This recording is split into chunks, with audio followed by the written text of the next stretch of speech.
Entonces vamos a empezar con este tema. Este tema para mí es muy importante porque es la introducción ya más formal del concepto de configuración, ¿sí? Hay muchos que hablan de configuración actualmente, pero no sabe uno exactamente a qué se refieren. Y aquí yo he tratado de darle cierto contenido, de no dejarlo tan ambiguo, de tal manera que no se confunda con sistema, ni mucho menos con sistema hipotético deductivo, ni con sociedad. Entonces vamos a ver, primero, siguiendo un poco la génesis de cómo llegamos a este concepto de configuración. No es que nosotros hayamos sido los primeros en utilizarlo de ninguna manera, pero sí le dimos cierta orientación y lo conectamos con lo que creemos que ya estaba en Marx y en muchos marxistas. No todo el marxismo, por supuesto, pero en algunos marxistas claves, como vamos a ver aquí, contrastando con otros conceptos de configuración que están también en el ambiente intelectual y que no corresponden a lo que nosotros estamos reivindicando. Siguiente, Fabiola. Entonces, la discusión nos remonta a- al análisis y crítica del empirismo lógico. El empirismo lógico, otros llaman neopositivismo, ¿sí? Este que arrancó del Círculo de Viena, pero en el camino el Círculo de Viena se volvió más sofisticado, porque el Círculo de Viena era en realidad un empirismo. eh, Se trataba de reducir los conceptos a la observación y entonces reducción a la observación empírica. Eh, por eso la propuesta inicial del Círculo de Viena fue utilizar la ciencia solo conceptos que pueden ser directamente observados, quiere decir reducidos a la observación empírica. Si yo utilizo en la ciencia perro, pues es porque lo puedo ver. Pero si utilizo clase social, pues hay que eliminarlo porque no la puedo ver directamente. No estoy hablando del hipotético deductivo, que eso viene después, sino del empirismo del Círculo de Viena, que es el punto de arranque pues más moderno del positivismo. ¿Ven?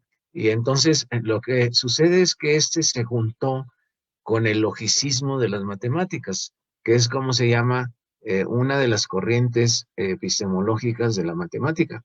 Quiero decir, en las matemáticas también hay una discusión epistemológica y hay diferentes corrientes, pero no tengo tiempo de profundizar en ellas, en donde el logicismo redujo la matemática a la lógica.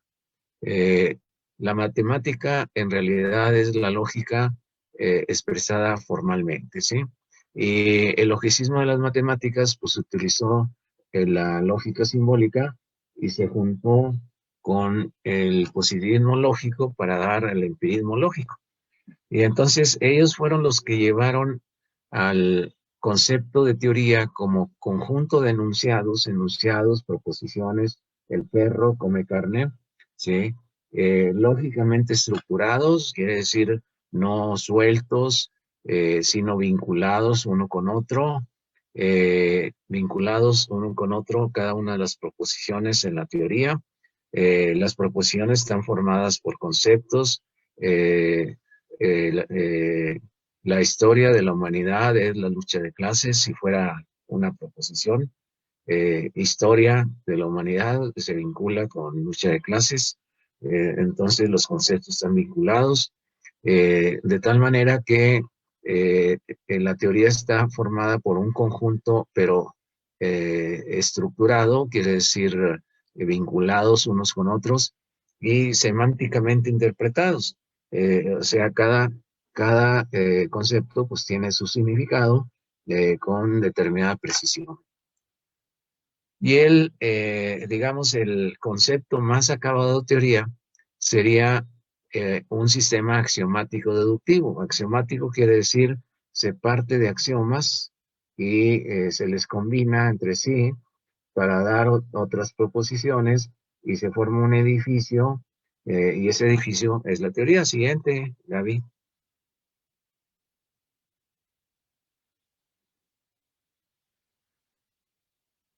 Y entonces, saltando de muchas cosas, se llega a lo que yo les he explicado en otros momentos, realmente la teoría de los dos niveles del lenguaje científico de Carnot, de donde se origina propiamente el hipotético deductivo o de manera sistemática. Pero aquí no estamos hablando de los años 20, sino estamos hablando de los años 30. Es decir, el empirismo lógico se tardó un buen tiempo para acuñar una idea más precisa de método que simplemente los conceptos deben de ser directamente observados. Y entonces, pues se dio el viraje cuando se vio que esto no era posible pedirlo a la ciencia, que los conceptos más importantes de la ciencia no podían ser directamente observados, sino que tenía que hacerse a través de una traducción en otros llamados ahora indicadores. Y entonces, bueno, cómo hacer un planteamiento más sistemático de la traducción de los conceptos teóricos que no son observables hacia los conceptos, hacia los datos empíricos. Y entonces ahí es donde surge la idea Carnap del hipotético deductivo. Entonces, dicho muy rápidamente, ya lo explicamos, que en la ciencia hay dos niveles de lenguaje. Eh, el lenguaje teórico, que sería no observacional. No observacional quiere decir no lo puedo captar a través de los sentidos directamente. Por ejemplo, el concepto de Durkheim de conciencia colectiva, pues no lo puedo directamente captar. Lo voy a captar después a través de indicadores, pero no directamente. A diferencia del perro, que lo observo y digo, este es un perro. ¿Sí? Eh, y el lenguaje observacional. El lenguaje observacional es una frase, este es un perro. Es decir, este es un perro es una frase también. No es el perro, sino es una frase. Y esa frase, según el positivismo de tercera generación, pues sería directamente observable, pero a su vez no sería teórico. Es decir, habría una diferencia tajante entre el lenguaje teórico y el lenguaje observacional. ¿Sí? Y a eso se le añadió en el camino, eh, eh, bueno, ahí aparece el concepto de teoría como sistema hipotético deductivo también, proposiciones Espérate, teóricas. porque creo que sobre la Pantitlán hay. Por favor, cierren ese micrófono. ¿Sí? Ahí surge a la vez el concepto de teoría que maneja este positivismo, el concepto estándar de teoría, en donde es el conjunto de proposiciones vinculadas entre sí en forma deductiva. Pero ¿en qué lenguaje de los dos que estoy diciendo está? Pues en el primero. Es decir, la teoría solo incluiría conceptos teóricos, si parece una redundancia, pero quiere decir no observacionales. Y entonces, para hacer verificaciones, yo tengo que generar hipótesis en otro lenguaje que llaman ellos lenguaje observacional, que para términos prácticos se volvería a través de indicadores y luego con los datos proceder a la verificación, ¿sí? Y entonces en este camino se añade otra idea que es el cierre semántico, eh, que los supuestos de una teoría están ya en los axiomas y definiciones y que no es válido introducir otros que vengan de otras teorías. Es decir, se cierra la teoría y no acepta de otras, ¿sí? Este, en el camino hay muchas dudas porque ya les dije, realmente la estructura de la teoría es un sistema perfecto, hipotético, deductivo, eh, de proposiciones o no necesariamente. Y entonces yo les había mencionado el caso de Bachelard, que habla del perfil epistemológico, en donde las teorías, en realidad tienen un perfil que quiere decir una escala, una cosa así, de maduración de los conceptos, unos más definidos, otros menos definidos, otros más ambiguos, y también la definición o la claridad de sus relaciones. Entonces, el perfil epistemológico está en las teorías, es decir, ambigüedades, precisiones, claridades, no solamente la gran claridad que planteaban los positivistas. Y también se cuestiona que pueda haber axiomatizaciones plenas, es decir, que a partir de axiomas se pueda generar todo. Acuérdense que cuando se juntan los empiristas con los logicistas, en los logicistas está muy acentuada la idea de partir de axiomas, ¿sí? Es decir, proposiciones no estrictamente verificables y a partir de las cuales pues, se genera todo el edificio de la teoría. Y también la otra idea fundamental es que la teoría no acepta contradicciones. Todo esto se fue acuñando poco a poco, no hay que pensar que de buenas a primeras en el positivismo lógico pues apareció desde una versión inicial, yo llamé muy empirista del Círculo de Viena, hasta esto que ya corresponde a la conjunción con las matemáticas. Siguiente.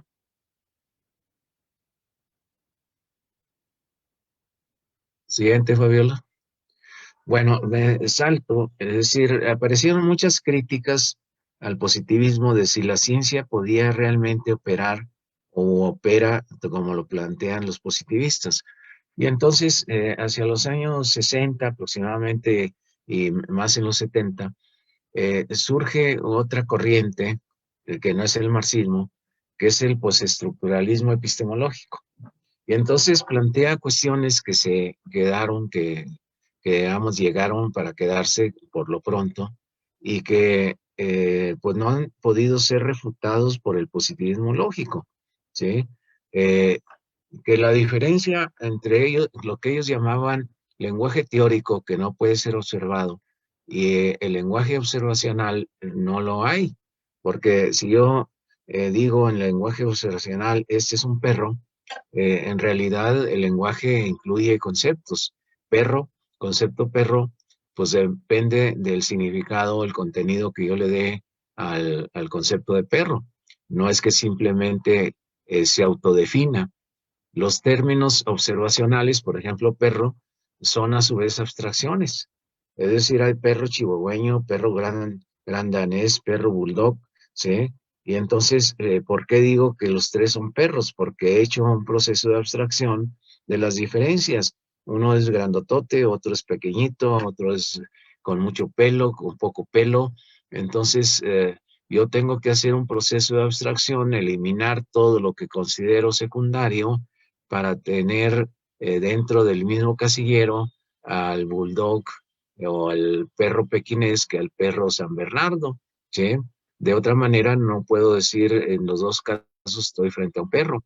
De tal manera que lo que yo llamo observacional, estoy observando un perro, pues es también una abstracción, no es directamente la realidad. Y por lo tanto que no hay una base empírica universal independientemente de las teorías o más precisamente del lenguaje. Es decir, que el dato empírico depende del lenguaje.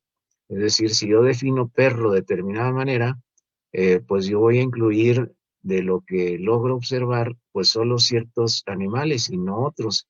Por ejemplo, los leopardos no los voy a incluir dentro de perro.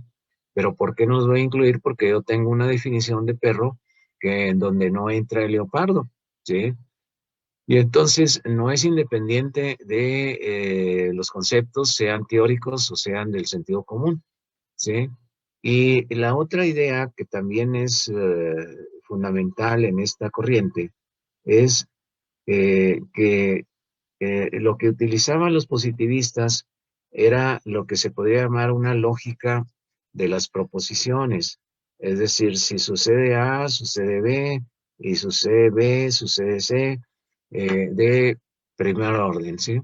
Y entonces que había que pasar, por lo tanto, a una lógica de conjuntos. O sea, si este conjunto sucede, este otro conjunto sucede, que no es lo mismo que de uno a uno.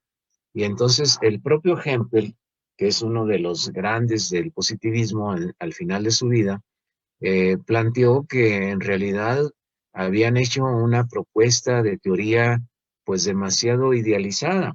Esto de sistema de proposiciones vinculados entre sí en forma deductiva, y que una teoría en realidad es una red. Entonces ahí viene un cambio fundamental, porque una red no quiere decir si A entonces B, si B entonces C, y vinculados en forma deductiva.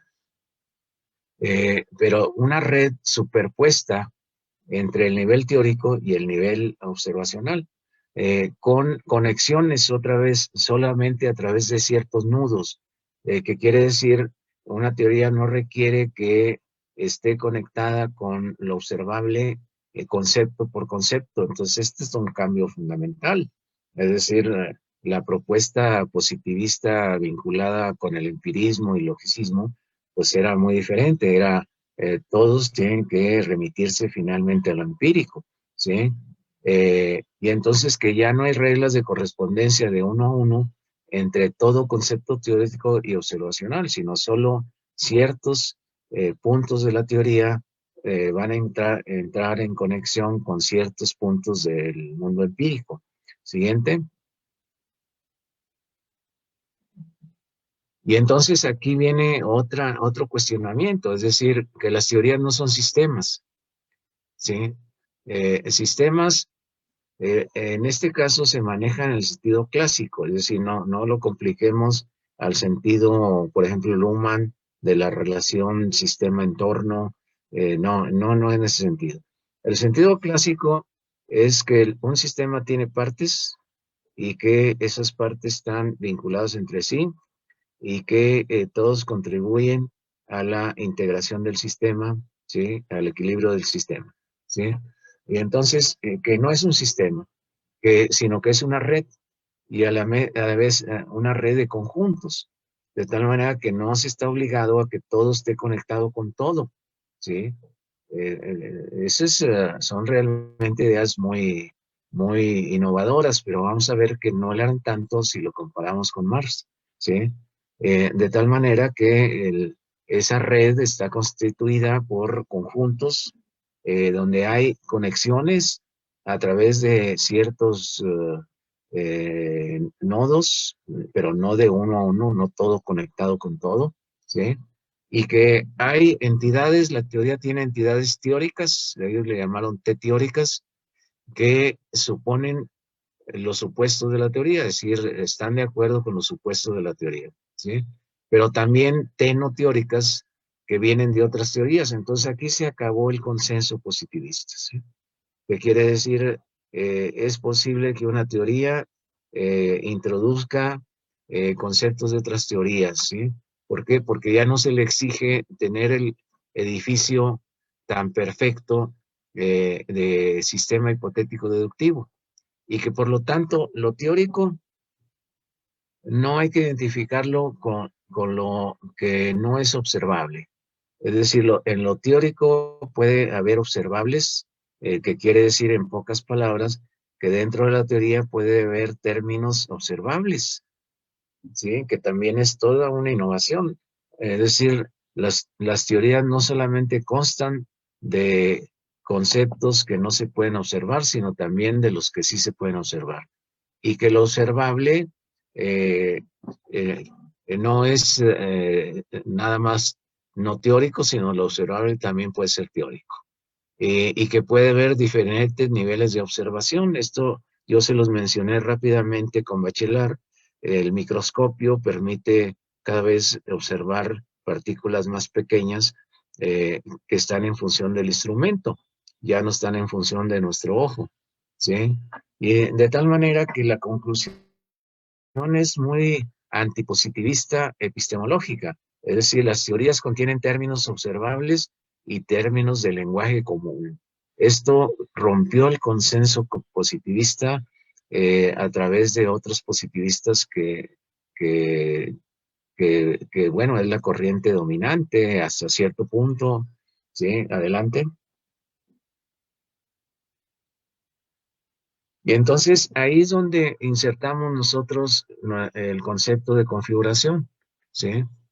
Eh, El concepto de configuración, diferentes autores lo han utilizado. Por ejemplo, Norbert Elias lo ha utilizado como red social en la que hay poderes asimétricos. Es el sentido más usado actualmente. Eh, pero hay oscuridad en el carácter de las interrelaciones. Es decir, las interrelaciones son interrelaciones entre objetos, sí, pero esas interrelaciones, ¿qué más podemos decir de ellas?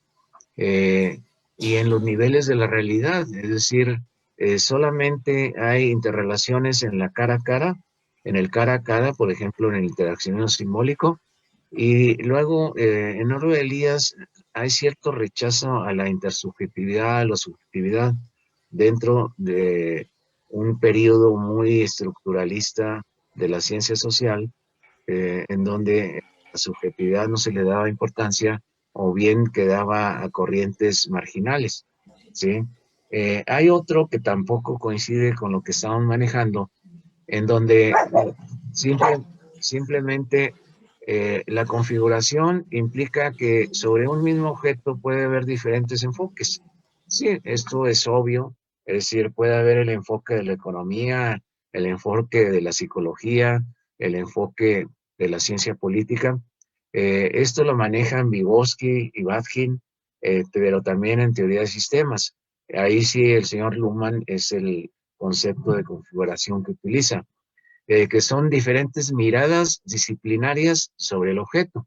Y la configuración sería la articulación entre las diferentes miradas, pero se tiende a la idea de sistema o de sistema de miradas. ¿Sí? Ese tampoco es lo que estamos nosotros manejando. Siguiente. Y entonces, eh, configuración, nosotros la encontramos en Marx cuando analizamos el método del concreto abstracto concreto.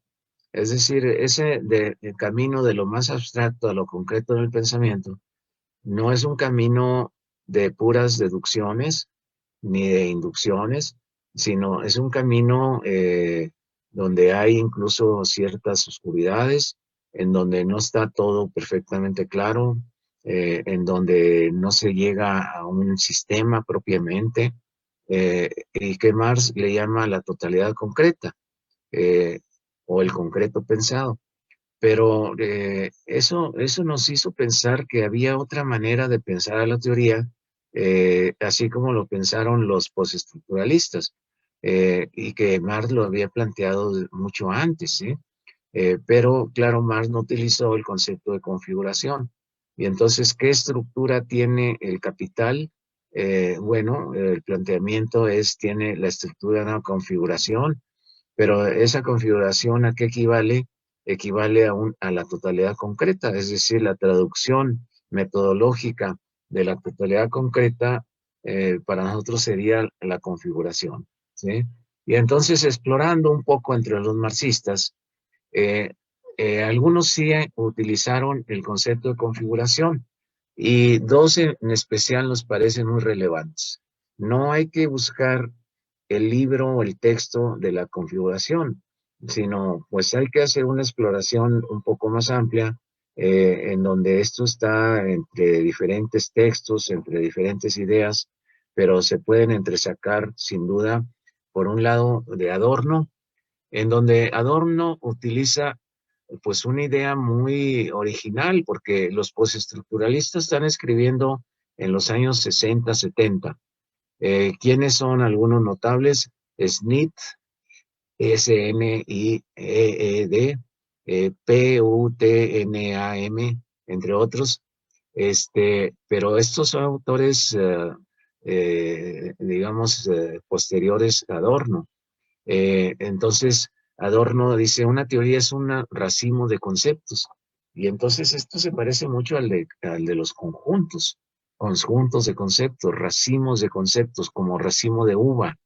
Eh, y dice, la teoría es una configuración de conceptos. Pues ahí está la clave, es una configuración de conceptos, no es un sistema hipotético deductivo que incluye la contradicción. Es decir, la contradicción está en la propia teoría. y que no es sistémica y que, sin embargo, en Adorno no se avanza mucho más allá porque no hay una reflexión tan amplia que nos diga acerca de cómo los conceptos están conectados entre sí. Los positivistas sí tenían mucha claridad, pero lo único que dijeron es que la conexión es de tipo deductiva y en una proposición pues de tipo causal, si A, entonces B. Benjamin, un autor bastante complejo, eh, es el autor del planteamiento de pensar en imágenes. Es decir, no todo el pensamiento es proposicional, es decir, el perro come carne, eh, sino que se puede pensar en imágenes no reducibles a esas proposiciones y hay que descodificarlas. Es decir, si yo paso por un barrio humilde, y me veo impresionado por la miseria, bueno, esa es una imagen, la imagen de la miseria, pero la ciencia está obligada a decodificarla, formando en parte conceptos, inicialmente como retazos, es decir, no de inmediato como una teoría, ¿sí? Sin embargo, en Benjamin, pues no hay mucha claridad acerca de cómo hacer esa famosa decodificación, es decir, transformación de las imágenes en conceptos, cómo hacerlo. ¿Existe un método para hacerlo? eh, y tampoco acerca de lo que hemos llamado las formas de razonamiento cotidiano, si éstas intervienen o no intervienen, y si hay un campo para el inconsciente, cómo unir los retazos, es decir, aunque al inicio sean las teorías retazos, luego cómo lograrlas unir, pues queda para reflexiones posteriores. Siguiente. Y entonces, eso nos llevó a la idea de configuraciones teóricas, la teoría como configuración, ¿sí?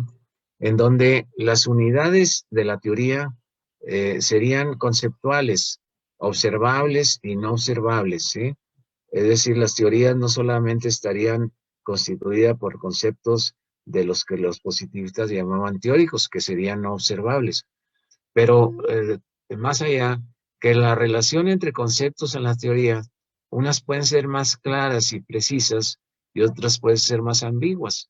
Entre las claras y precisas, sí está la deducción, no es que la deducción habría que excluirla en una forma de vínculo de la teoría, ni tampoco la causalidad, ni tampoco la funcionalidad, pero también hay otras formas de relación, por ejemplo, las analogías, las recetas, los recursos retóricos, la metáfora, que muchos consideran como formas del razonamiento cotidiano y que por supuesto los positivistas nunca le han dado un papel en la ciencia y que las teorías no son un sistema, sino son una red y que no excluye la contradicción, sino que también puede haber discontinuidad, es decir, este concepto no estar conectado con esto, la disfuncionalidad dentro de la propia teoría e incluso la oscuridad, es decir, algunas zonas negras,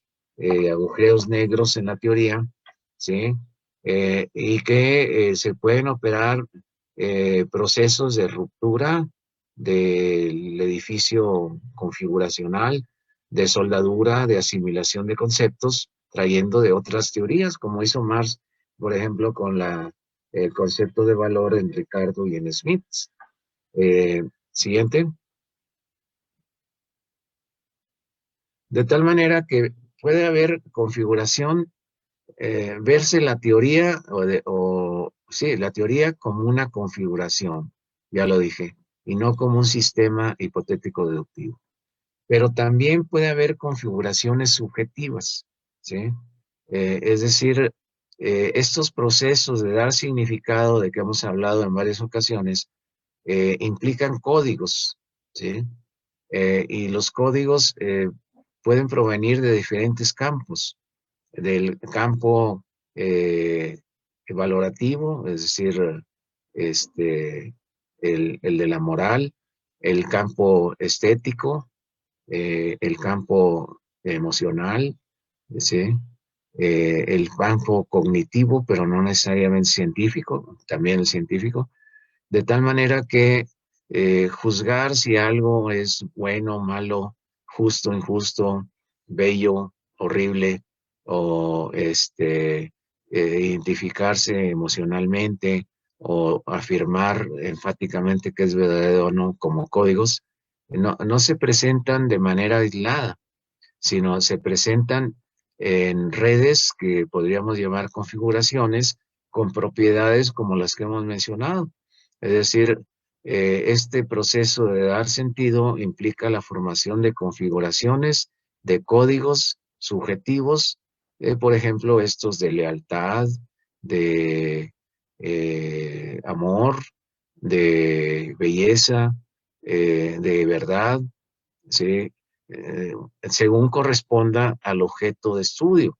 No siempre los mismos, por supuesto, sino más bien que habría que descubrir.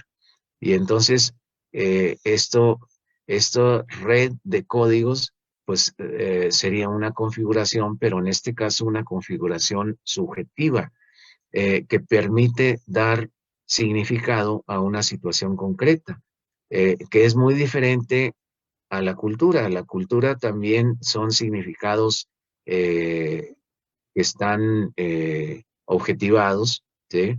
Pero estos significados en todo caso son la materia prima para formar configuraciones concretas, para dar significados a las situaciones concretas.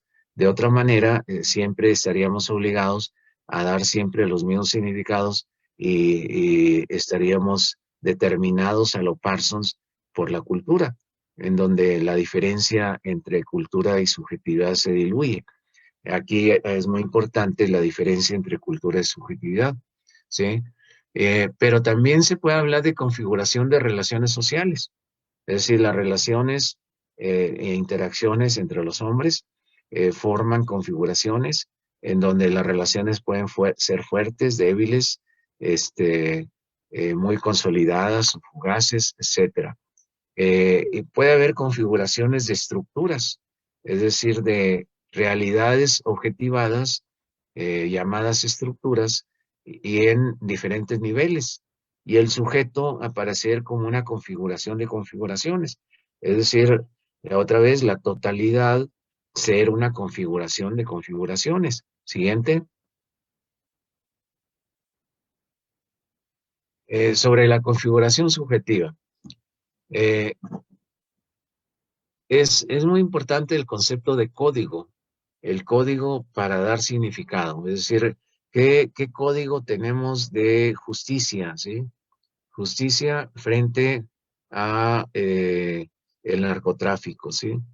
Es decir, puede haber grupos sociales en donde los narcotráficos pues no serían necesariamente tan condenables. Bueno, implica poner en juego códigos de qué es condenable en relación con lo que hacen los narcos, ¿sí? Eh, y entonces los actores son parcialmente reflexivos en sus acciones, de tal manera que la formación de configuraciones subjetivas para dar significado, pues son el centro de la reflexión. Y la comprensión de significados implica argumentación, es decir, por qué, significado del por qué sucede tal cosa. Puede haber intersubjetividad entre investigador e investigado, los motivos subjetivos del actor, pero también tener una función los datos empíricos, signos, señales también, y por supuesto la teoría. Pero todo eso puede tener significado. Siguiente. Y aquí viene un problema capital. Digamos que si nosotros nos vamos por un lado, vamos otra vez a cierto agnosticismo. Es decir, si no hay método ni forma de validación de los significados eh, que maneja el actor para emprender sus acciones, pues entonces, es decir, si la doble hermenéutica no tiene solución, pues entonces no hay manera de resolver el problema de la verdad en estos temas. Pero podemos ir por otro lado. El dato de subjetividad, primero, no es solo de conciencia, es decir, en eso no se estaría de acuerdo con Husserl, sino reconstruido en contextos extradiscursivos, ¿sí? De interacciones y bajo la guía heurística de la teoría en reconstrucción. Aproximarse al significado como probabilidad, no pensar que hay un reflejo perfecto de cuál es el significado que está investigándose. Aproximarse a las razones para más aquellas razones no conscientes en el sujeto. Finalmente se prueba en la reconstrucción de la totalidad, no en la prueba de una hipótesis. La reconstrucción de la totalidad que pone en juego eh, teoría, estructuras, subjetividades, acciones, ¿sí? Y que comprende lo que tradicionalmente se llama la comprensión y la explicación. Pero la prueba final está en la praxis. El siguiente. Bueno, vamos a pasarnos a un ejemplo que espero que les interese porque este ejemplo es un ejemplo vivo de cómo nos enfrentamos a la discusión sobre la fragmentación de las identidades. Eh, Le llamamos la querella de las identidades, ¿sí? Utilizando el nombre de un famoso filósofo sobre la querella de los significados, ¿sí? Y entonces, vamos a la siguiente, Fabiola. Entonces, estábamos en un momento en el que se difundían las teorías en América Latina posmodernos, en donde he repetido que el concepto central desde mi punto de vista es el concepto de fragmentación, ¿sí? Y fragmentación del todo, pero en particular fragmentación de las identidades. Y entonces había una cadena ahí sí causal, en donde eh, las identidades amplias ya no era posible que se formaran, y por lo tanto no era posible la constitución de sujetos amplios, ni de movimientos sociales amplios, ni de proyectos amplios de transformación de la sociedad, ni de organizaciones, y se había llegado pues al fin de la historia, ¿sí? Es decir, la fragmentación llegó para quedarse, ¿sí? Y había diferentes versiones acerca de esto. El, el problema empezó con los posmodernos iniciales, con Lyotard y compañía y otros, ¿no? Pero después fue sociologizado, ¿sí? Y en América Latina llegó muy sociologizada, ¿sí? En estudios de identidad, sobre todo cuando se trató de hablar de la clase obrera de los trabajadores. Y entonces muchos espíritus académicos se lanzaron al campo a buscar no la identidad de los trabajadores, sino cómo se desarticulaba su identidad y que ya no eran capaces de ejercer acciones colectivas. Y entonces, en los años 90, se puso de moda en América Latina hablar de la desarticulación de las identidades, específicamente de los trabajadores, pero el planteamiento postmoderno era para todo tipo de sujeto, ¿sí? Eh, y para eso aparecieron dos autores muy socorridos en nuestra región, el señor Maumann y el señor Sennett, ¿sí? Ahí había una influencia sin duda de la posmodernidad, aunque de manera más simplificada, es decir, no con todos los componentes que tenía el planteamiento posmoderno. También estaba anidando en un estado de ánimo de la academia, una especie de pesimismo con respecto de los temas laborales, es decir, el trabajo ya no era importante, lo habían planteado los posmodernos iniciales, eh, el trabajo había dejado de ser eje articulador de las relaciones sociales, dijo uno allá a principios de los 80, ¿sí? Y ahora el eje es el consumo. Yo les repetí una frase muy utilizada en esa época, me enajeno en el trabajo y me realizo en el consumo, ¿sí? De tal manera que el trabajo dejaba de ser importante en la vida de los hombres, ¿sí? Ese era el planteamiento posmoderno en ese nivel a principios de los 80. Y la adopción de marcos teóricos intimistas, es decir, el reducirse a lo micro, ¿sí? A lo cara a cara, y olvidarse de los niveles más estructurales. Siguiente.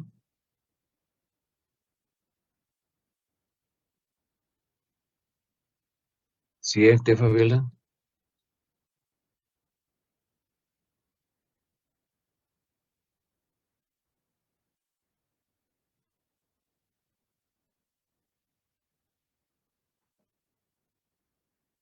Siguiente, Fabiola. Ya le cambié, doctor, identidad y teoría social. Ah, sí, bien, perdón. Eh, bueno, eso, digamos, la crítica de los posmodernos a la identidad, a la constitución de identidades amplias, eh, llevó a la teoría social a cierta revolución, yo diría contrarrevolución, pero de cualquier manera a explorar terrenos que tenía muy poco explorados. Me refiero a que hasta los años 60 la teoría social había dado poca importancia al concepto de identidad, curiosamente, cuando ahora es un tema muy socorrido. Eh, Cuando aparecía en términos relativamente marginales o de plano no aparecía, ¿sí? Pero los posmodernos, al poner a la orden del día la fragmentación de identidades y por lo tanto la imposibilidad de constitución de sujetos amplios, pues trajo una temática que la teoría social estaba muy poco armada teóricamente para abordar. Y entonces esto se vinculó con la reflexión acerca de los nuevos movimientos sociales, ¿sí? Eh, los nuevos movimientos sociales, en esa época el estudiantil, el de ecologistas, lesbianas, gays, todavía no, pero iba a aparecer el nuevo movimiento indígena, etcétera. Eh, si estos se podían explicar a partir de la situación estructural, léase a partir de una situación de explotación, sobre todo, ¿sí? Si la situación de explotación permitía explotar la acción colectiva de estos agrupamientos. Y la respuesta era que no. Entonces, ¿cómo se constituían identidades que les permitían hacer acción colectiva, e impugnar poderes y demás? ¿Sí? A estos que no tenían una posición estructural tan determinante o tan clara, ¿sí? Tan clara, me refiero a que el movimiento de mujeres pues podía contener en su seno desde elementos burgueses a pequeños burgueses a proletarios, es decir, ser multiclasista y no tener su ancla en la explotación directamente, ¿sí? De tal manera que ahí aparece en las discusiones sobre las nuevas teorías de movimientos sociales, no se las voy a relatar, pero el enganche que quiero establecer es que eh, cuando se trata de hacer un texto sobre teorías de los movimientos sociales, estoy hablando de principios de los 80, y donde aparecen pues, los autores más connotados que de alguna manera habían tratado de abordar esta temática, por ejemplo, Touraine o Melucci y otros, pues la conclusión que llegaron a principios de los 80 es que la ciencia no tenía propiamente teorías de movimientos sociales. Y a partir de ahí se lanzaron muchos a tratar de teorizar y bueno, sí se cuenta ahora con ciertos arsenales en ese sentido, ¿sí? Y eso está vinculado con la falta de teoría sobre las identidades, ¿sí? Es decir, bajo el supuesto de que el movimiento social, para constituirse, necesita constitución de identidades colectivas, ¿sí? Pero en los años 90 lo que predomina es la visión pesimista, es decir, la visión de que las identidades colectivas amplias ya no es posible formarse, ¿sí? Estamos en un periodo de consolidación del neoliberalismo y en el plano filosófico de la posmodernidad. Siguiente.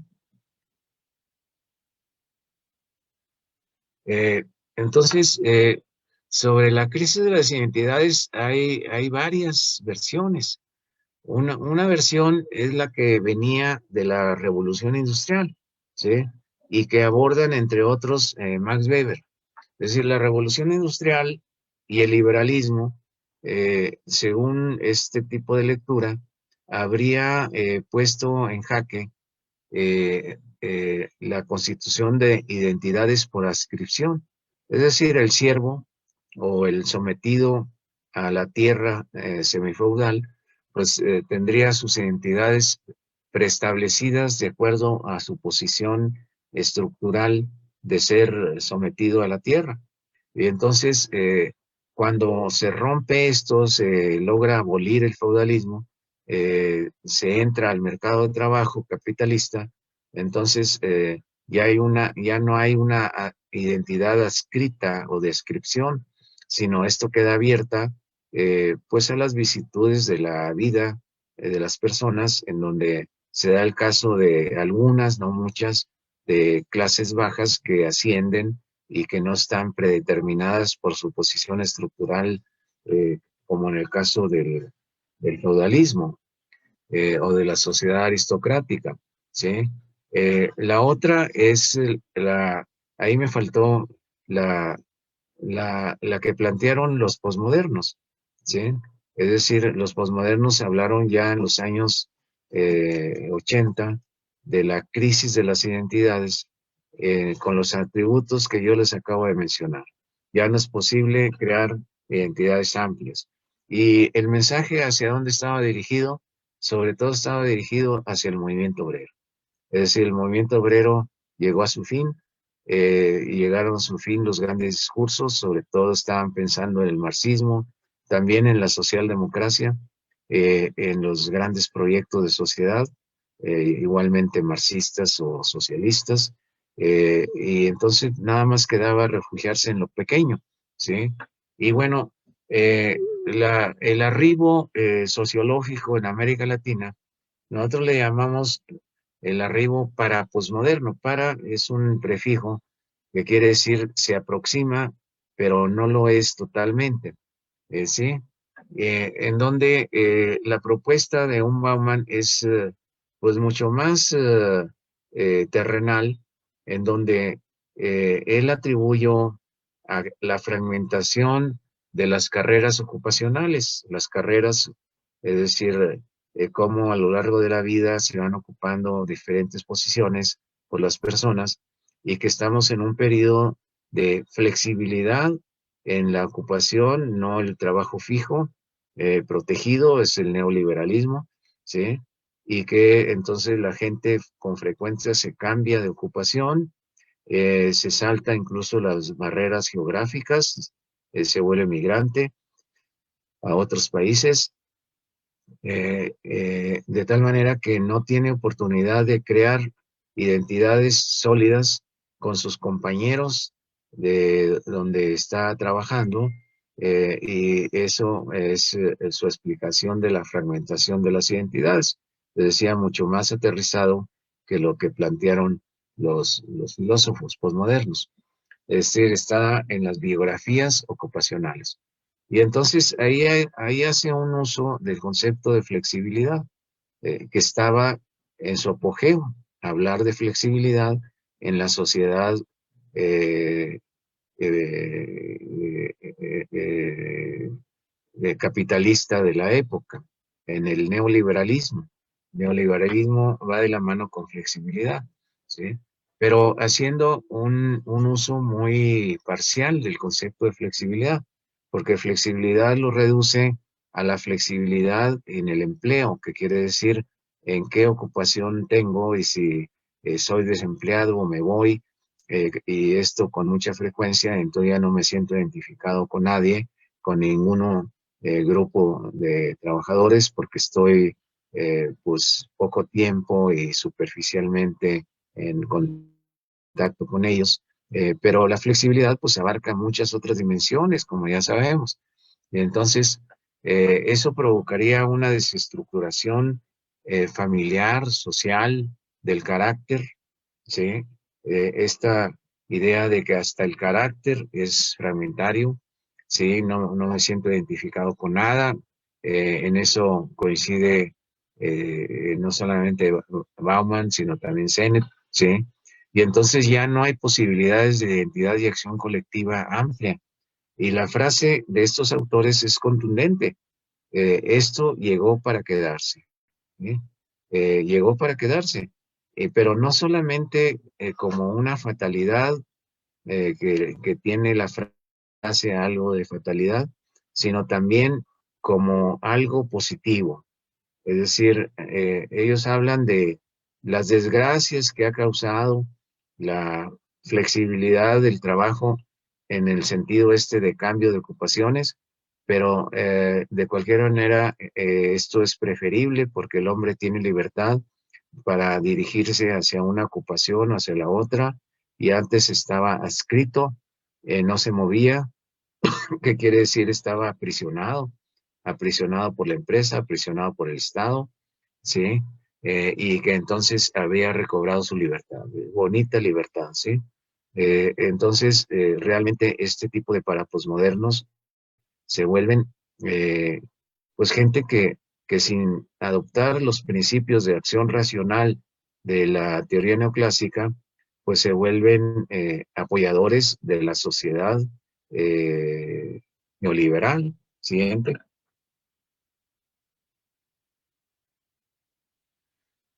Entonces, eso estaba en el ambiente y estaba echando raíces muy profundamente entre una academia decepcionada del socialismo real, del comunismo y, por qué no decirlo, también del marxismo. Son los años más oscuros recientes del marxismo, en donde muchos académicos lo abandonaron. Una parte se fueron a la posmodernidad, otros se fueron incluso al neoliberalismo, ¿sí? Y entonces el marxismo sufrió profundamente de graves deserciones. Estoy hablando de los años 90 del siglo XX. Pero ahí faltaba algo de espíritu crítico y es donde nosotros tratamos de insertarnos. Primero, eh, ¿cuál era la proporción de trabajadores líquidos, así se le llamó por parte de Bauman, en ese sentido de trabajadores que se van cambiando de ocupación frecuentemente en los países desarrollados? Y lo que se encontraba, o sea, no permanentes, y lo que se encontraba es que estos eran una minoría, ¿sí? ¿Y cuál era la respuesta de un CENET? Bueno, son la minoría, pero van a ser la mayoría. Bueno, mala suerte para uno porque pues tienen la bola de cristal de qué es lo que va a pasar, ¿no? Eh, eh, y la otra vino de Hyman. Hyman en un famoso artículo que se llama La desarticulación de la clase obrera, años 90, mediados, ¿sí? Dice que la heterogeneidad, bueno, iba vinculado con esta idea de la fragmentación.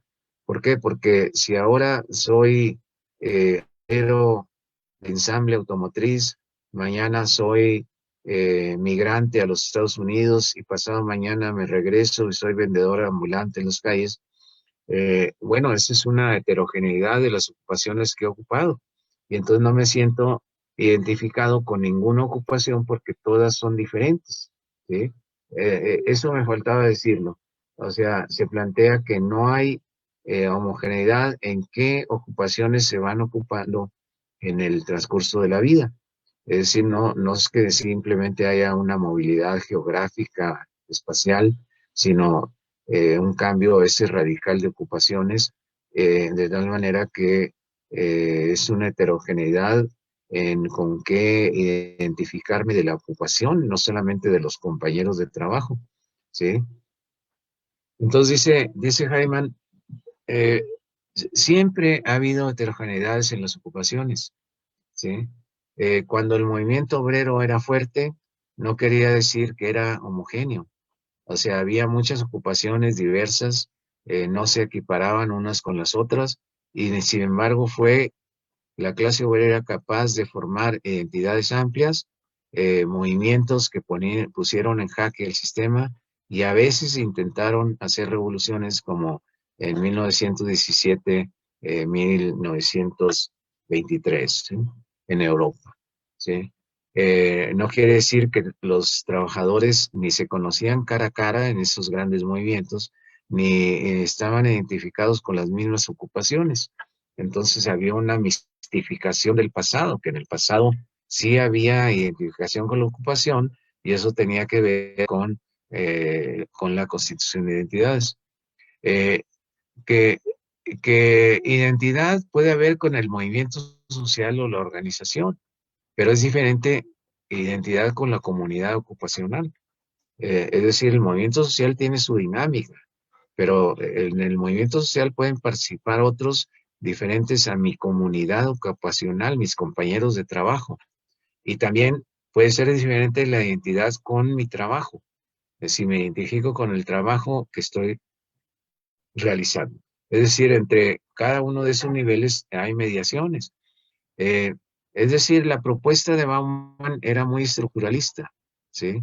Eh, las características de la ocupación ahora va variando y a veces sustancialmente a lo largo de qué, de la trayectoria ocupacional, ¿sí? De tal manera que la identidad no puede surgir. ¿Por qué? Porque yo ya no estoy en la misma ocupación. Pues es muy reductivo, muy simplista, podríamos decir, ¿sí?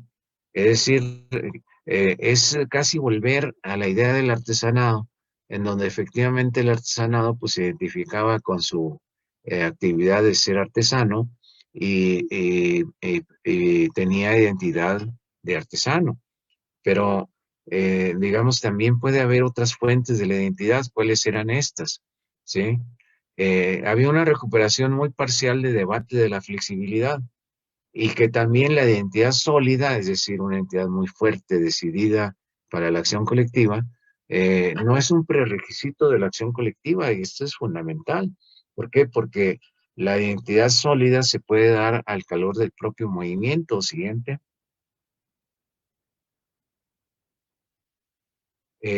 Bueno, ahí pasamos por Dubar, le hicimos una crítica, nos lo vamos a saltar porque ahora vamos a tener poco tiempo. Sí, siguiente. Paul. Y empezamos a problematizar, acuérdense que este punto metodológico tan importante. Es decir, la identidad, pues hay que tratar de definirla de alguna manera. Y para eso utilizamos algo de las nociones que hemos explicado anteriormente. Es decir, la identidad como una configuración de códigos de identificación en diferentes niveles de abstracción. Códigos emocionales, me identifico emocionalmente, me identifico estéticamente, me identifico cognitivamente, moralmente, ¿sí? Pero también identidad para nosotros en el trabajo, con el colectivo de trabajadores, con la organización, con el movimiento, en donde yo decía que no son iguales y no necesariamente una lleva directamente a la otra, tiene mediaciones. Y en una perspectiva de la relación entre estructuras, identidad y acción. En este caso, cambio subjetividad por identidad, que es lo que me interesa. Trato de analizar la relación identidad de poder, sobre todo, y la construcción social de la identidad, cómo se construye la identidad, no cómo se da la identidad, ¿sí? Eh, si en el caso de la trayectoria laboral, si, si la frecuencia de cambio de ocupaciones impide la identidad o no necesariamente. Es decir, por ejemplo, los migrantes, si son incapaces porque se despegan de un territorio de crear identidad, lo cual es muy dudoso, es decir, creo que tienen identidad, eh, al menos en ciertos niveles. Si la identidad requiere del cara a cara, si solamente me identifico con los que estoy en cara, pues la respuesta es que no. La identidad en lo cotidiano y la identidad en el movimiento como cosas diferentes. Siguiente.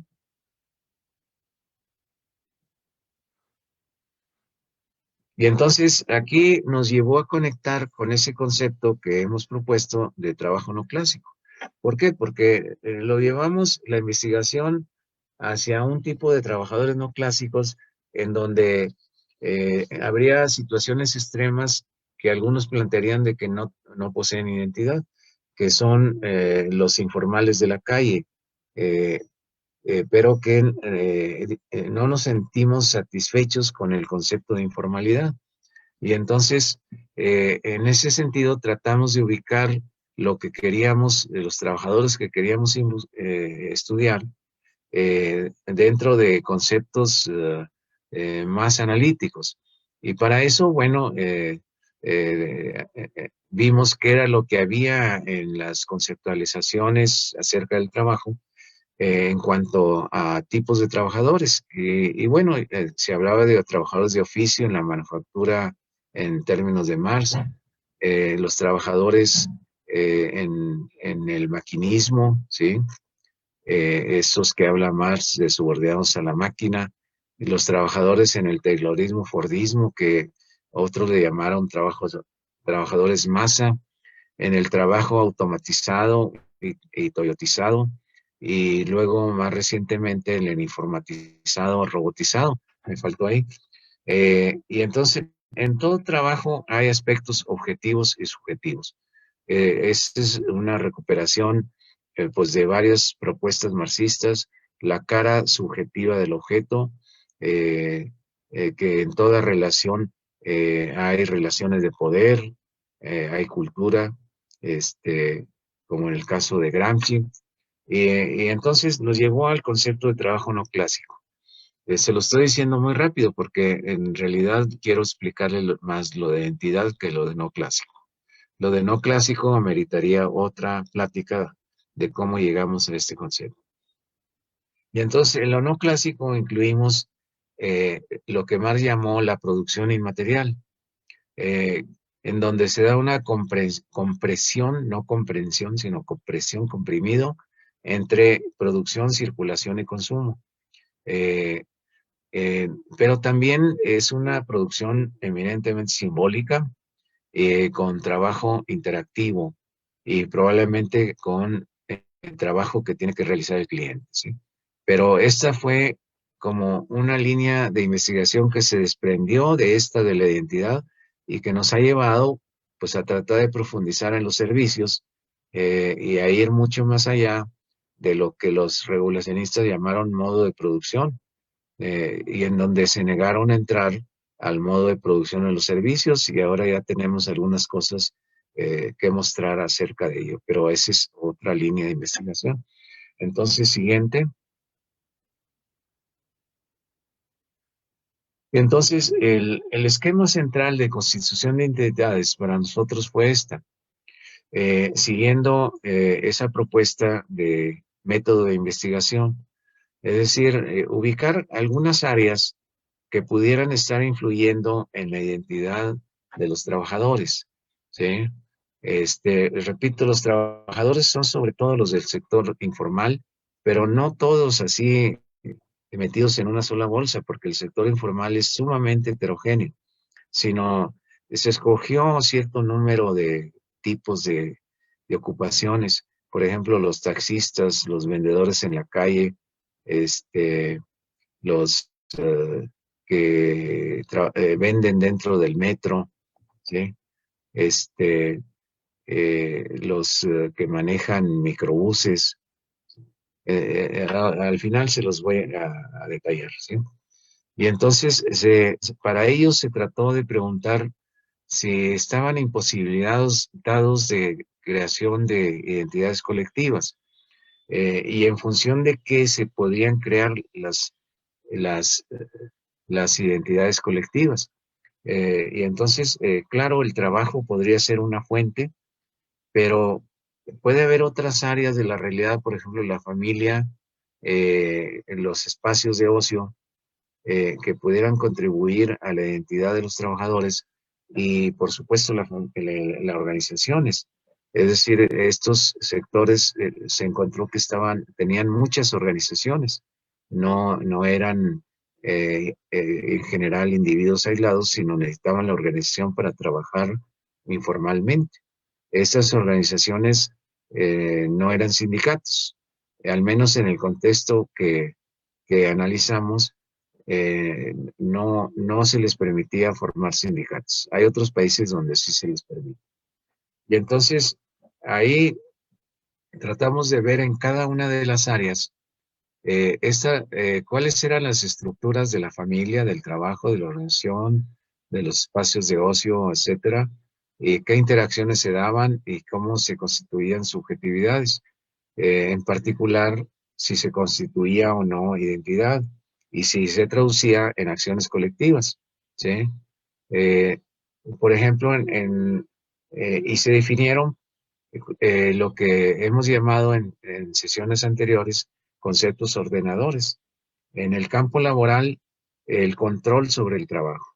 Es decir, esto que fue acuñado para las empresas, sobre todo industriales, también funciona en este tipo de trabajadores.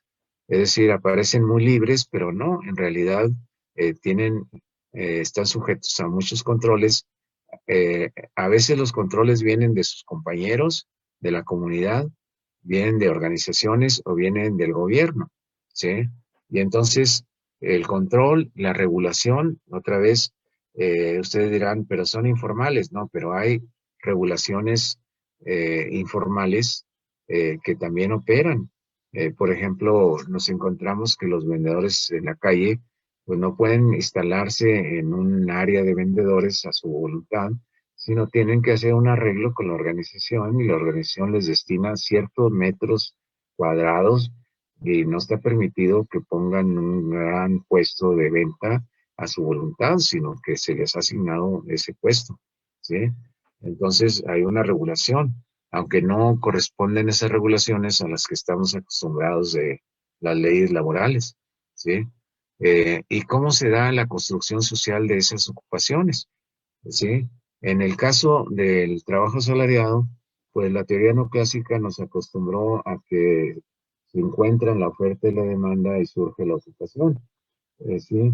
Pero aquí estos no dependen de un patrón ni son asalariados, o al menos eran los que nos interesaban, ¿sí? Y entonces no hay un encuentro de oferta-demanda en el sentido del trabajo asalariado. Pero entonces, ¿cómo se logra construir la ocupación? Si yo quiero ser vendedor ambulante, ¿cómo lo logro? En otras palabras. Siguiente. Y entonces aquí viene ya el meollo del diseño. Es decir, estas áreas que pueden influir sobre la construcción de identidades, yo las voy definiendo eh, basados en conocimientos anteriores, otros investigadores, mi propio conocimiento del campo como exploratorio, pero siempre de manera tentativa. Tentativa quiere decir están sujetos a cómo transcurra la investigación y en el camino puedo incluso eliminar áreas completas y no tomarlas en cuenta o bien incorporar otras. Es decir, no parto de hipótesis, ¿sí? Y entonces, identidad, organización y acción colectiva, así se llamó este tipo de investigación, que no solo trataba de dar cuenta de la identidad, sino también de las organizaciones que formaban y de las acciones colectivas que generaban, ¿sí? Entonces, estaba el área del trabajo, dije yo, el área de familia, el área de las amistades y relaciones barriales, la escuela, si viniera al caso, la iglesia y la religión, si los partidos estaban metidos ahí, es decir, como estoy hablando del caso de México, bueno, dentro de los informales en la calle se meten frecuentemente los partidos, por eso están ahí los partidos, ¿sí? Este, diferentes ideologías, eh, el movimiento social, las organizaciones, y estos están dentro de ciertas estructuras a macro y meso, ¿sí? Por ejemplo, estructura meso y macro del mercado de trabajo, la ausencia de suficientes trabajos formales y esas cosas, ¿sí? Adelante.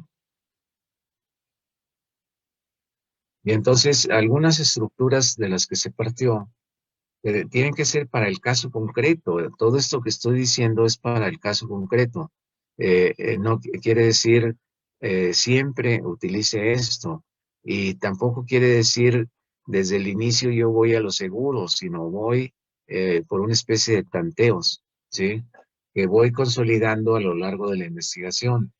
En términos de lo que estoy investigando, el mercado de trabajo como más estructura, pues es importante. ¿Por qué? Eh, porque la gente se va al sector informal, puede tener que ver con cómo está el mercado de trabajo, ¿sí? Entendida como oferta y demanda de trabajo en sentido convencional. Cómo se distribuyen las ocupaciones, el desempleo, etcétera, ¿sí? Pero también con la estructura de reglamentaciones e instituciones laborales relacionadas con la ocupación. Es decir, hay algunas regulaciones para no asalariados. Eh, Tiene que ver con la empresa cuando hay empresas y no, y si hay empresa, pues meto la empresa, si no hay empresa, no hay por qué no, meterla. Y con las organizaciones de los trabajadores. Si no tienen organización, bueno, pues no lo meto, ¿sí? Pero en este caso, abundaban las organizaciones de vendedores ambulantes, de vendedores dentro del metro, de trabajadoras sexuales en las calles. Es decir, estaban llenos de organizaciones estos informales. Claro, eran organizaciones muy peculiares que había que profundizar. Siguiente. Y entonces el área de trabajo tratamos nosotros de ver la relación entre el control sobre el trabajo. ¿Quién ejerce el control? Entonces, sobre el trabajo, piensen ustedes, el que tiene un puesto de venta en la calle, hay un control de la organización. No todo lo puede hacer ese trabajador a su gusto, por ejemplo, ampliarse. Y si comienza a faltar demasiado, aunque no lo crean, puede ser clausurado su puesto. ¿Por quién? Por la organización. Es decir, la organización no es una empresa, pero cumple algo así como funciones laborales, ¿sí? Entonces, se da la paradoja de que una organización de los trabajadores funcione como si fuera empresa, pero no es una empresa, ni queremos decir que es una empresa, pero controla, ¿sí? Controla de que otros que no tengan el visto bueno de la organización se puedan instalar dentro del espacio que, que ha conseguido esa organización. Y que ha conseguido, pues quiere decir con las autoridades. Es decir, ha habido negociaciones de que se pueden instalar en estas calles y que no pueden ir más allá de tal calle, ¿sí? Pero también hay otras controles más sutiles que vienen de sus compañeros y también de los consumidores. De tal manera que la construcción social del control, pues corre acá algo de la organización, de sus compañeros, de los propios consumidores, y eso hay que construirlo porque no es que esté predefinido como en el caso de las relaciones obrero-patronales, ¿sí? O que sea siempre tan obvio. Pero ahí para ayudar puede uno dimensionalizar, ¿sí? Ver la distribución espacial, el control, pero en especial del tiempo de trabajo, la jornada. Ahí también, aquí también se puede hablar de jornada, aunque la jornada eh, pues tiene otras características diferentes a la del trabajo asalariado. Control de la actividad, es decir, ellos pueden emborracharse o no dentro de las horas de trabajo. Control de la entrada y la salida. Eh, Distribución de los beneficios, hay que dar una cuota a la organización, probablemente a la policía, qué calificaciones necesita para vender, con quiénes se identifica, cuáles son sus contradicciones. Y en términos de la subjetividad, cuál es el significado que le da a su trabajo. Es decir, en el trabajo se siente realizado, es un trabajo que le gusta o simplemente es una manera de vivir, ¿sí? Eh, ¿Cuál es el significado de colectivo del trabajo? Es decir, yo trabajo con estas personas, los que están más cercanos. El significado del control, ya lo dije, el papel cognitivo en el control, el papel estético en el control y la moral, emociones y control, ¿sí? Y cómo se dan las interacciones, relaciones con los proveedores que los proveen de las mercancías que venden, relaciones con los clientes, con sus compañeros que están cerca, ¿sí? Con agentes diversos, por ejemplo, con de la policía o de salubridad, que tratan de evitar que haya desperdicios, si son de cooperación o conflicto, ¿sí? Para formar constelaciones o configuraciones de control, tales como controles burocráticos, controles por costumbres, carismáticos, controles clientelares, etcétera, en una búsqueda de la denominación más adecuada de cómo se da el control y a través de qué conceptos. Siguiente. Eh, Esto está sujeto a regulaciones también, decía yo. Puede haber reglamentos e instituciones. Es decir, no es que los gobiernos no tengan nada regulado acerca de esto. Es decir, hay reglamentaciones. En el caso que le decía, había reglamentos del trabajo no asalariado, ¿sí? Y a veces no escritas, sino por costumbres, por reglas no escritas que habría que detectar cuáles eran. Y cuál es el significado para el vendedor de estas reglas, ¿sí? Lo consideraban opresivas, convenientes para evitar el desorden. ¿Cuál era el conocimiento de las reglas, su valor moral, emociones que provocaba, se sentía indignado, ¿sí? Y las interacciones, contradicciones entre las reglas y las prácticas. Siguiente.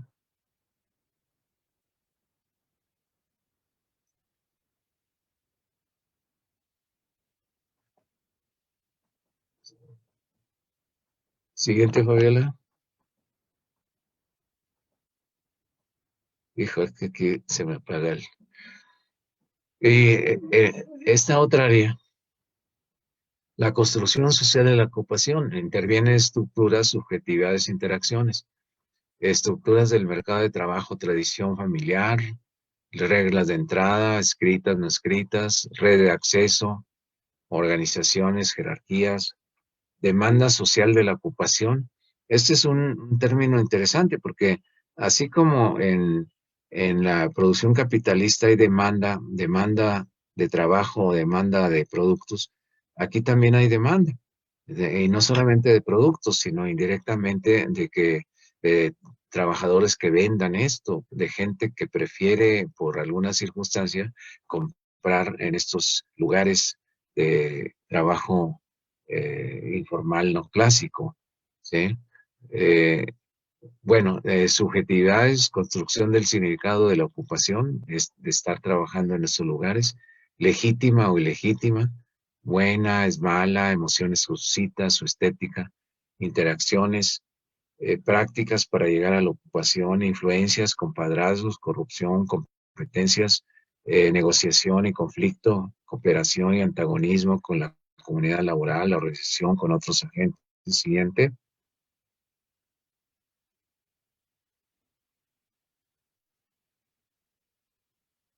Y bueno, el área de organización, ya decía organización, pero organización de los trabajadores. ¿Cuál es la estructura de la organización? Niveles de mando, jerarquías, formalización, subjetividades, conocimiento que tiene el trabajador de esa organización, emociones que le generan, son unos tranzas, que nos explotan los líderes, su relación moral, razonamientos que lo justifican, es que sin ellos el gobierno nos echaría de los lugares donde trabajamos, interacciones, de qué manera participan, no todas son democráticas, no bien la mayoría no son democráticas. Representatividad, qué tan representativas son, qué tan instrumentos de defensa o bien de opresión son. Siguiente.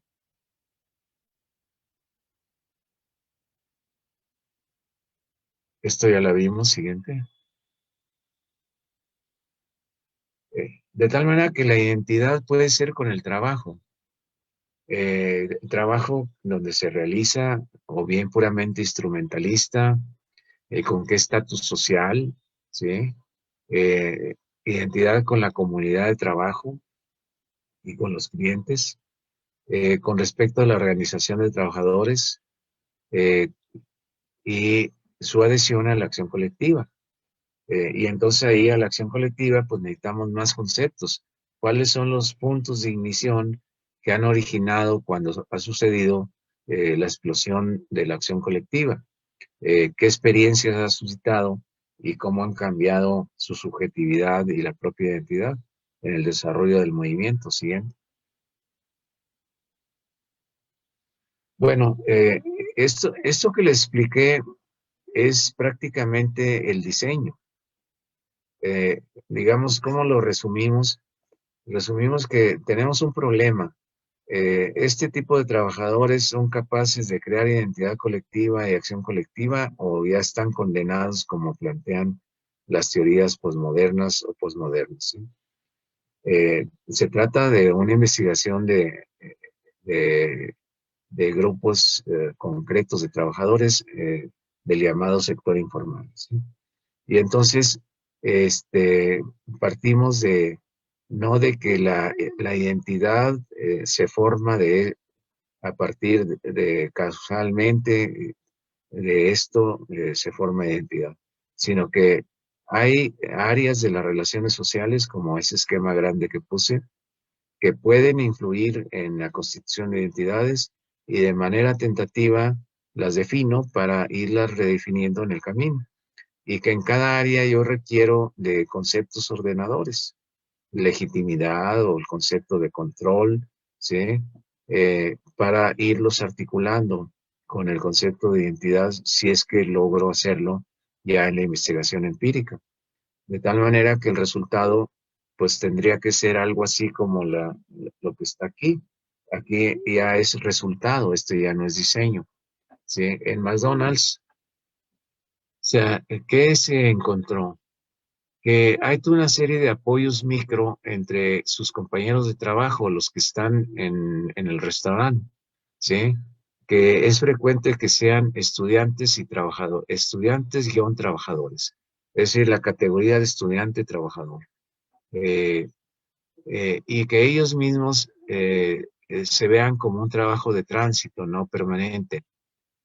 No tienen sindicato, o si hay un sindicato, es un sindicato de fachada, controlado por las gerencias, pero que ellos se apoyan entre sí eh, y tienen mucho en común por ser estudiantes y también por el tipo de actividad que realizan, ¿sí?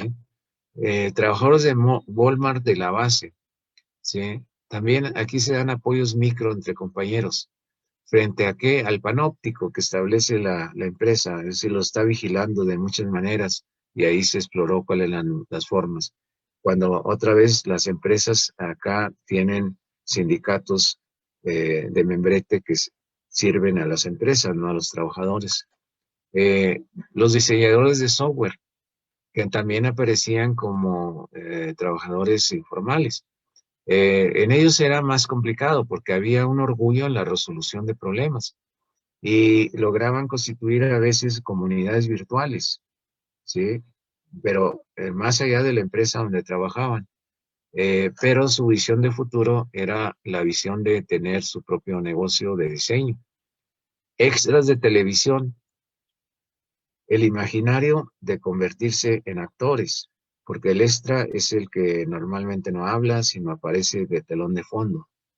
Ahí había sindicato también sometido a la empresa, estaban las agencias de colocación de capital humano y la falta de una legislación para esos trabajadores como obstáculos importantes. Vagoneros se le llamaba a los que venden dentro de los vagones del metro. Vendedores ambulantes, franeleros se le llama a los que en las calles con un pedazo de tela limpian los parabrisas de los automóviles en las esquinas. Eh, Ahí se daba una cosa muy interesante porque ellos eh, eh, tenían una concepción no de que su trabajo era de gran sofisticación, eso no. Y en ese sentido está errado Bauman cuando cree que la identidad solamente se da en esas condiciones, sino que la fuente de identidad era sobre la capacidad de sobrevivencia, ¿sí? Que quiere decir, eh, la frase que utilizó un vagonero que bajó del metro era: a ver, métase usted a ver si resiste lo que nosotros aguantamos de tantos acosos por parte del público, por parte de otras organizaciones que quieren meter sus trabajadores, por parte de la policía. Es decir, nuestra capacidad de resistencia es lo que nos da identidad, ¿sí? Entonces, las fuentes de la identidad pueden ser muy diversas y ahí encontramos una gran identidad, empezando porque si ellos no se identificaban y no accionaban colectivamente, eran desalojados, porque no es que trabajen con un permiso formal, ¿sí? Eh, es más, la situación de estigma, muchas veces son estigmatizados, estos sucios que vienen aquí, los que gritan vendiendo sus cosas, también les daba identidad, ¿sí? Entre taxistas y microbuseros, les aclaro que en México los taxistas en general y los de los microbuses son informales, ¿sí? Y entonces, otra vez era una capacidad de sobrevivencia en el rudo ambiente urbano, en una lucha constante con los automovilistas, con los agentes de tránsito que los extorsionan, ¿sí? En donde ellos están orgullosos de esa capacidad de resistencia, ¿sí? Y también interviene el estigma, es decir, el taxista en México es una persona en general no apreciada por el público, es vista como un potencial eh, criminal, ¿sí? Siguiente. Y bueno, también se incluyeron otros que no son informales, el call centers y el Metrobús. Eh, en estos, sobre todo lo que se captó fue la identificación a través del movimiento. Es decir, aquí este call center muy grande, unos 2,000 trabajadores, de alguna manera, bueno, ahí está en la investigación, pero lograron hacer un movimiento para constituirse en sindicato y al calor del sindicato fue consolidándose una identidad, no es que tuvieran ya una sólida identidad desde el inicio, ¿sí? Los del Metrobús también fue una situación interesante porque en México no había Metrobús como esto de Colombia, eh, sino que lo que había eran micros urbanos. Y entonces en cierto momento se dio el tránsito del micro urbano al Metrobús, ¿sí? Se generan movimientos sociales. Pero ahí hay otras figuras como los concesionarios, entonces ahí sí hay sindicato. Eh, Es decir, la investigación que hemos hecho y otras, porque no es la única, sino hemos continuado con más y más y más, lo que muestran es que son falsas las teorías de que la fragmentación de identidades llegó para quedarse. No solamente son falsas, sino son muy frágiles en términos teóricos. Ya lo decía yo en el caso de Bauman, con todo y ser un autor tan famoso, pues el atribuir simplemente a la trayectoria laboral sinuosa la fragmentación de, de identidades es totalmente insuficiente. O sea, hay estudios que muestran cómo en los Estados Unidos migrantes de diferentes nacionalidades se han logrado identificar, ¿sí? Por sus condiciones precarias y tan inestables de permanencia en el país, y han originado grandes movimientos y grandes manifestaciones, a pesar de que nunca se vieron la cara y a pesar de estar desempeñando tareas en el trabajo pues de lo más diversa. Entonces, digamos, el señor Bauman lo que no tiene es una adecuada teoría acerca de cómo se constituyen las identidades, ¿sí? Y mucho menos de que las identidades llegaron para quedarse fragmentadas. Este, lo cual, pues, ¿a quién sirve? Sobre todo sirve al neoliberalismo, es decir, ya olvídate de tratar de transformar esta sociedad, porque ya no va a ser posible hacer grandes movimientos colectivos ni tener grandes proyectos. Afortunadamente eso ha estado ya pasando. Es decir, cuando estoy hablando de estas preocupaciones, son preocupaciones que ya no son tan palpitantes, podríamos decir, en la discusión actual. En América Latina había muchísimos trabajos que iban con lupa a buscar que los obreros tenían identidades fragmentarias. Ahora ya no es tan frecuente y que yo diría que cada vez más frecuente son las investigaciones que hablan de nuevos movimientos sociales y de nuevo movimiento obrero, ¿sí? Ya en una posición diferente a la que había cuando el neoliberalismo estaba en todo su apogeo. Entonces, bueno, esto es lo que teníamos para hoy. Tenemos algunos minutos para comentar. Si alguien quiere anotarse,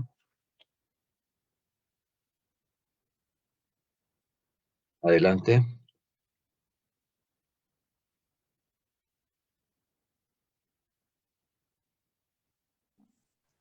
Yo ¿No hay? tengo una cuestión. A ver, ¿no se oye bien? ¿Patricia? Sí, yo tengo una Ah, Patricia. pregunta. Sí, ¿Sería que usted usa de manera indistinta el concepto de configuración, figuración y constelación? Sería más que nada si usted pudiera hacer un comentario sobre el uso de estos tres conceptos. sí.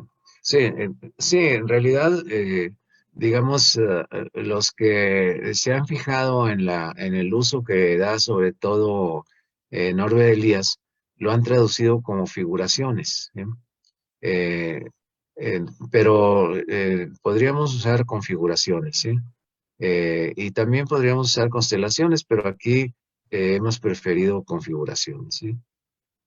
¿Alguna otra?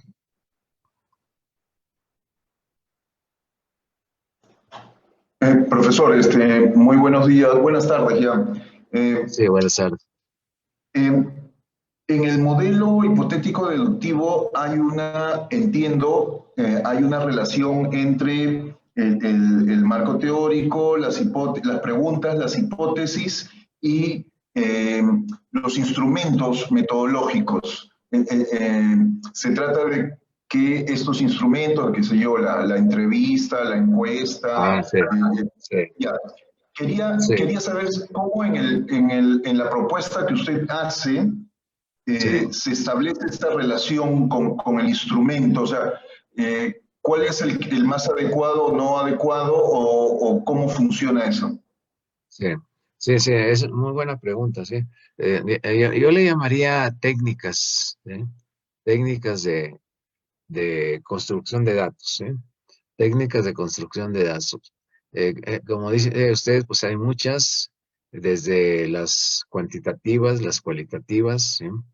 Y entonces, este es un tema que hemos abordado, pero que no vamos a, pues, a tratar sistemáticamente en el curso. Hay un libro ya un poco más antiguo que se llama Hacia una metodología de la reconstrucción, ¿sí? En donde abordamos algunas de las técnicas más comunes y analizamos desde esta perspectiva cuáles serían sus alcances y limitaciones, ¿sí? Entonces, lo remito sobre todo a ellos. Pero sí tiene razón, es decir, pero el planteamiento no sería tanto de que para una perspectiva como esta existe algo así como la técnica, le llamo técnica, entrevista, cuestionario, historia de vida, etcétera, ¿sí? No, no es tanto que habría la técnica ad hoc, no sería el planteamiento. Eh, Porque, digamos, vamos a ver en la próxima sesión que el dato empírico se le quita en esta perspectiva la gran potencia que le dieron los positivistas de ser el gran juez, ¿sí? Es decir, el dato, si es un dato que depende de muchas cosas y no simplemente está ahí en la realidad para recopilarlo, pues entonces ya no tiene la potencia de decirnos qué es verdadero y qué no es verdadero. En esa medida ya no resulta tan capital cuál técnica utilizar, ¿sí? Pero sin duda que algunas técnicas pueden ser más adecuadas para ciertos conceptos y otras para otras, ¿sí? No se trata en esta de negar propiamente ninguna, ¿sí? Sino que pensar cuál puede captarnos mejor la relación sujeto-objeto, ¿sí? Y entonces pongo el ejemplo de lo más sencillo, que sería uso de un cuestionario o uso de una entrevista, ¿sí? Eh, no para decir nunca use cuestionario, ¿no? No, sino el dato siempre tiene alguna utilidad, pero no hay que volverlo como un dato tan decisivo, ¿sí? Antes se utilizaba el concepto de dato crucial, es decir, dato crucial sería el que ya queda indiscutiblemente probado con él, eso no existe, ¿sí? Entonces, el cuestionario, como ustedes saben, bueno, consiste en una pregunta, en su forma más pura, pues está cerrado, por ejemplo, sí o no, ¿sí? ¿Está usted de acuerdo en que cambie la Constitución? ¿Sí o no? ¿Sí?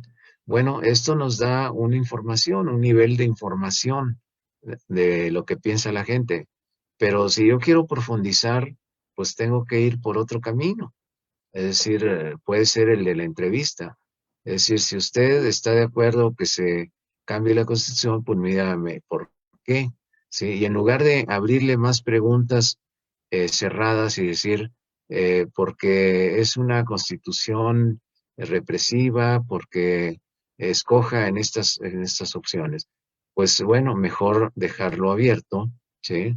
Y después hacer una interpretación de las respuestas abiertas de los que fueron entrevistados.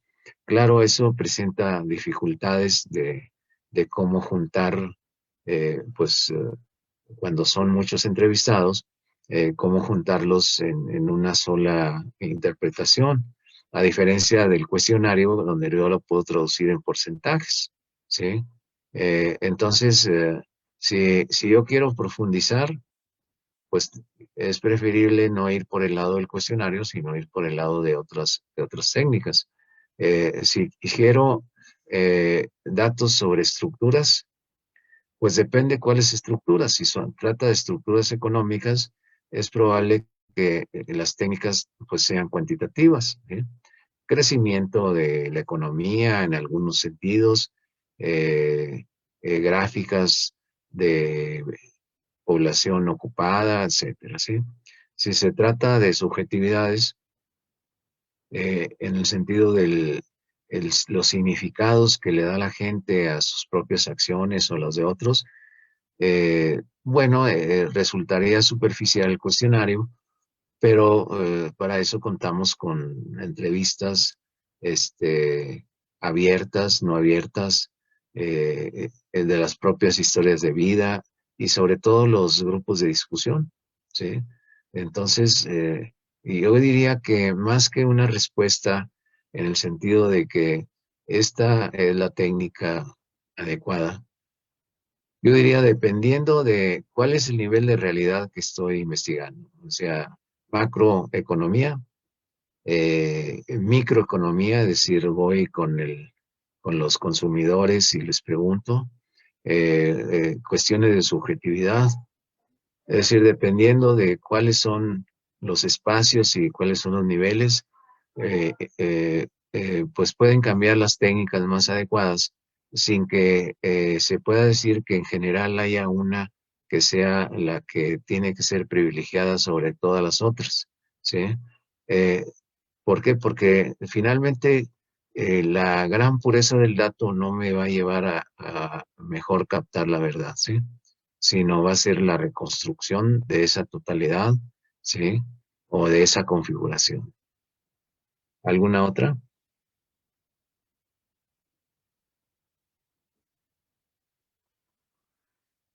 ¿No hay, no hay otra? Bueno, si no hay otra, Sí, le doctor de la recuerdo, Garza, perdón sí, que lo dígame, interrumpa. sí, Tengo un cuestionamiento, ¿sí? ajá, En cuanto, ahorita escuchaba al compañero, ¿no? Hablar de este método hipotético deductivo, sí, ¿sí? Aquí, pues prácticamente también un poquito trasladándolo al ámbito de la filosofía en cuanto a la lógica, ¿sí? ajá, Y todo este método que introduce a los silogismos dentro de la misma, ¿sí? sí, Muchas veces el hecho de estudiar un fenómeno, pues la filosofía nos dice que lo analicemos desde los fundamentos mismos, ¿no? Del problema, es decir, si estamos en un ámbito político o filosófico o económico, pues sí, podemos ver ahí una identificación, ¿sí? Dentro de la filosofía, ahorita en los rasgos, como usted lo mencionaba, de la posmodernidad y en la economía dentro del neoliberalismo, que es lo que ahorita, bueno, más fuerte podemos verlo, ¿sí? Dentro de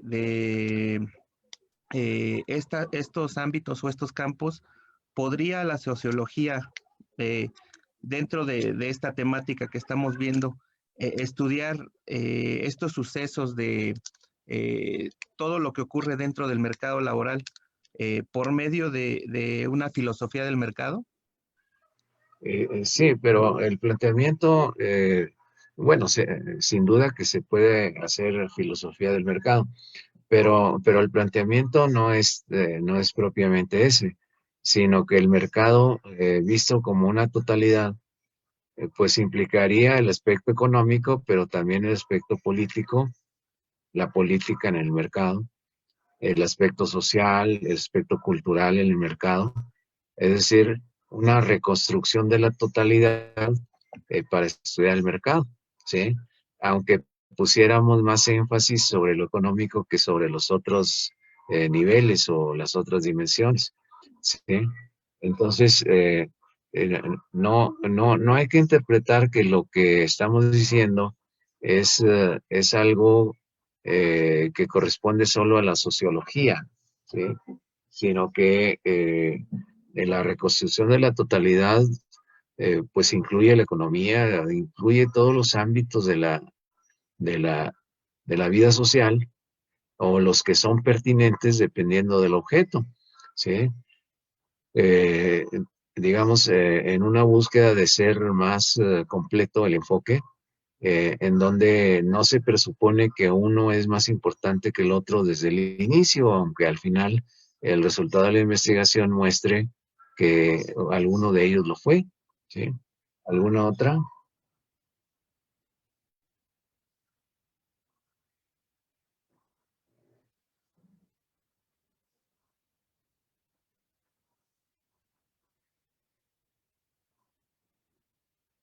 ¿Algún otro? Bueno, vamos a tener que suspender porque tenemos otra conversatorio y ya nada más nos faltan 2 sesiones. Las dos son muy importantes.